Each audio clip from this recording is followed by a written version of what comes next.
Here it is. It's doing it.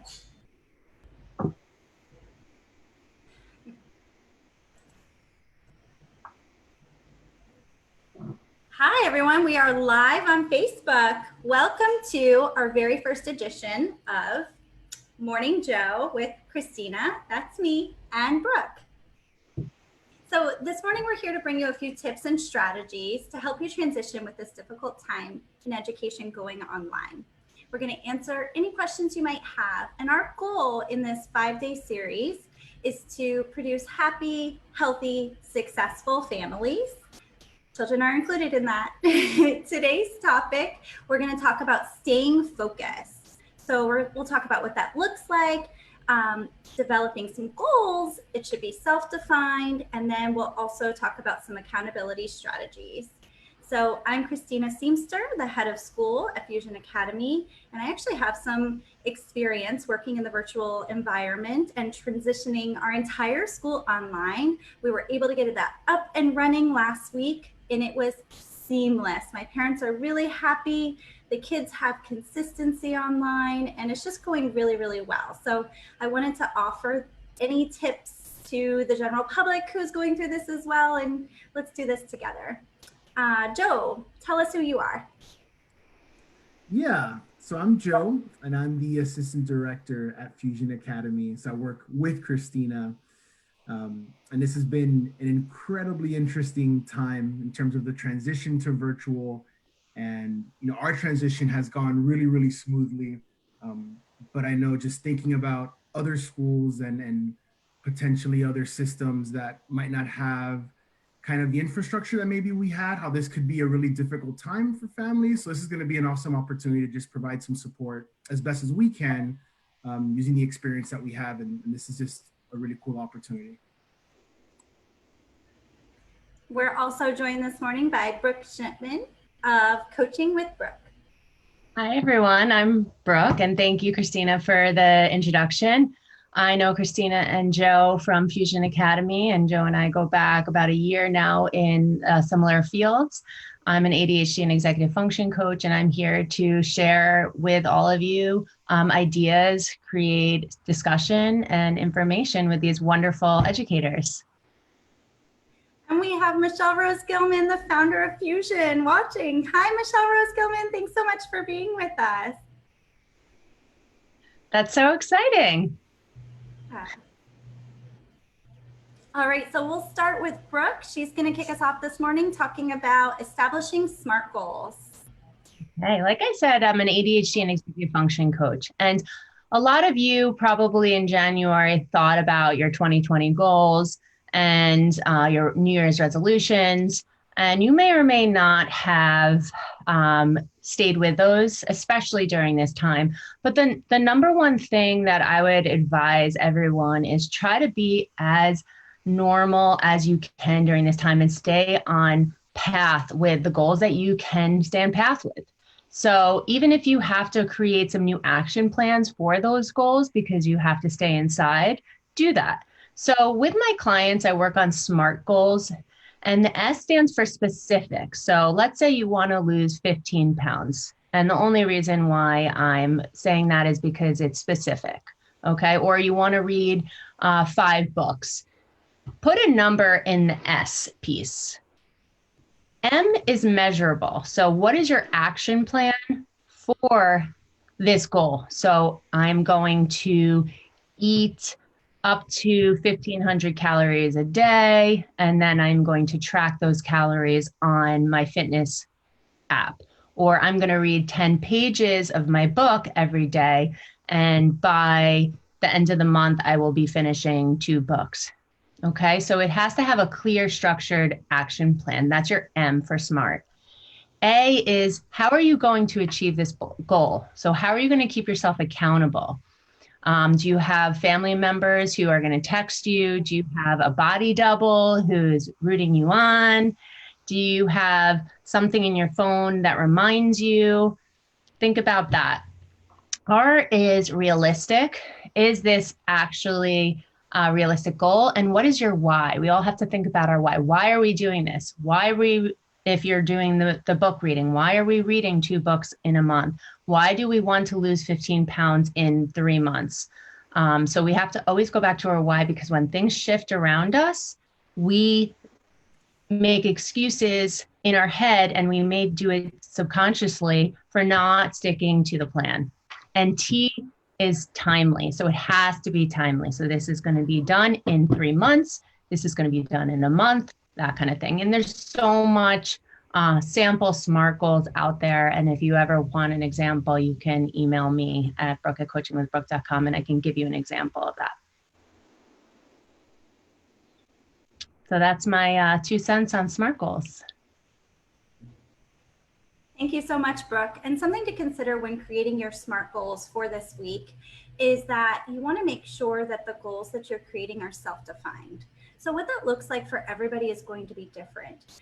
I have, for example, a daughter who's very structured and organized, and we were home together all last week. She wanted spelling words on Monday. So you better believe I created spelling words for my daughter. We had activities throughout the week, and we had a formalized spelling test on Friday. That would not work with all families. So if your child needs to decompress on Monday and just absorb the world around them and figure out what this looks like for them, and just soak in the change, let them do that. So those goals might be a little bit different. It might be, I'm going to get outside and look at the sun today. I'm going to take a walk today. I'm going to express gratitude for 3 things that are wonderful in the world right now. So make sure that those SMART goals are, again, like Brooke mentioned, realistic and customized for what's going to work for you and your family. It works. And Yeah. Joe's going to tell us about accountability. Yeah, totally. Thanks.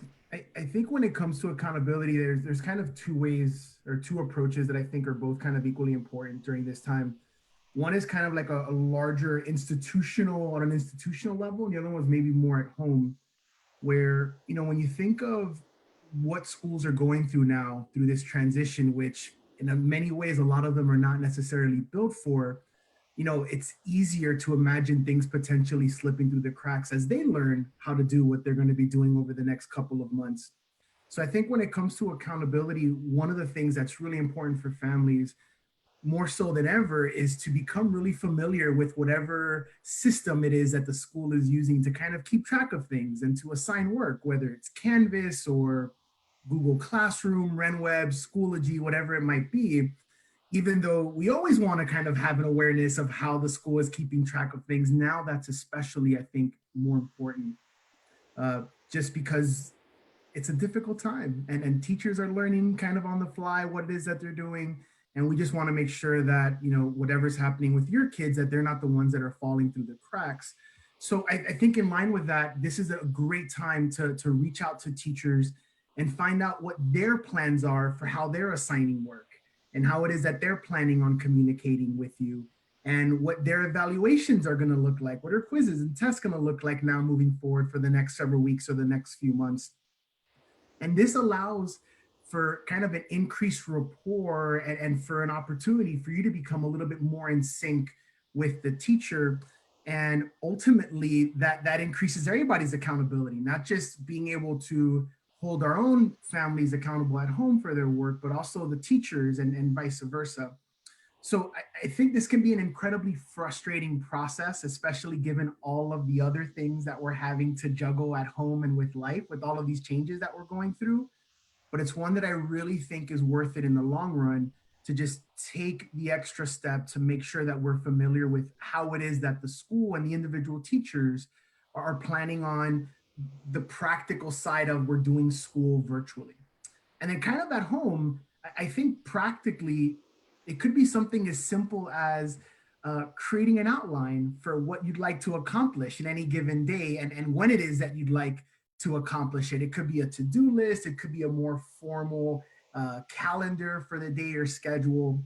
And I think something that Christina mentioned earlier is crazy important, which is that there's so much flexibility in what this can look like, because we all have different goals for what we want our day to look like, based on your child, based on what those expectations are. So we definitely want to make sure that it's personalized to how you want the experience to go. but also understanding that whatever tool it is that we use, we're likely going to be in this for several weeks, if not longer, maybe even several months. So it's kind of trying to find something that's going to ultimately work in the long haul. And that's a process that doesn't just happen overnight. So finding something that works really well is important. And there's so many resources available, like Brooke mentioned, online, in terms of what a daily calendar can look like, a daily outline, especially now with families that are working their way through this. They're putting out stuff that they're creating on their own every day. And it's really amazingly positive stuff. And a cool little strategy I'll drop in there at the very end is possibly sharing this experience with your child or with your student, where we're all kind of in this together. And if we're going to set up a time or a way, if we're going to utilize a tool to help them get organized, maybe we can use the same tool and we can kind of manage this together. And in the morning or maybe the night prior, we could sit down and say, hey, let's look at our days. What do we want to get accomplished? And kind of reconvene at the end of the day and be like, man, we really did well here. And we might have struggled with this. And I think it just provides another added benefit of being able to take advantage of this time when we're all home and we're all kind of being in each other's spaces. And it's a really cool opportunity, despite whatever frustrations might come along with it. Just kind of grow as a family and grow together and have kind of these moments where we just continue building life. And this could be one of those cool opportunities if we have the right mindset to look at it that way.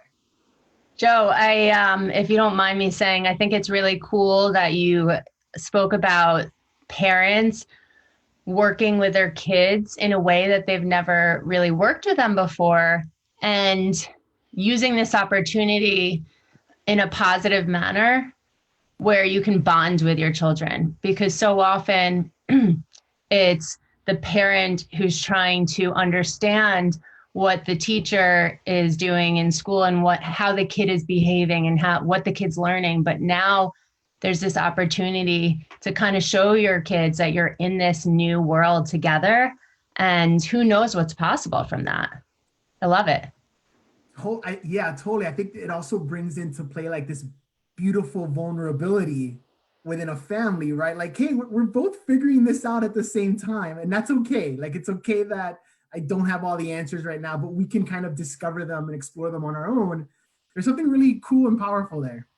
Love that. So true. In these unprecedented times, students are going to remember how they felt during this time. They're going to remember the lasting impression it had on them. So we have the opportunity to make that really wonderful and great, and something really inspiring and powerful, like that ultimate school-home connection. Let's take advantage of that and make it really wonderful. Parents at home have the gift of knowing their child on an intimate, individualized level. So let's capitalize on that and bring this into the highest form of learning for everybody. So love that. Well, thank you so much, everyone, for joining us. We will be here every day this week at 9:30. This is your Morning Joe with Christina and Brooke.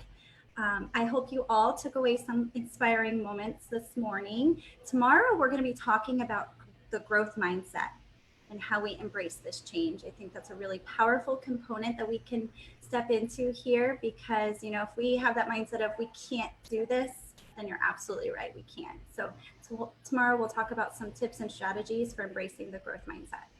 Bye, everyone. Have a wonderful day. Thanks, Joe. Thanks for listening.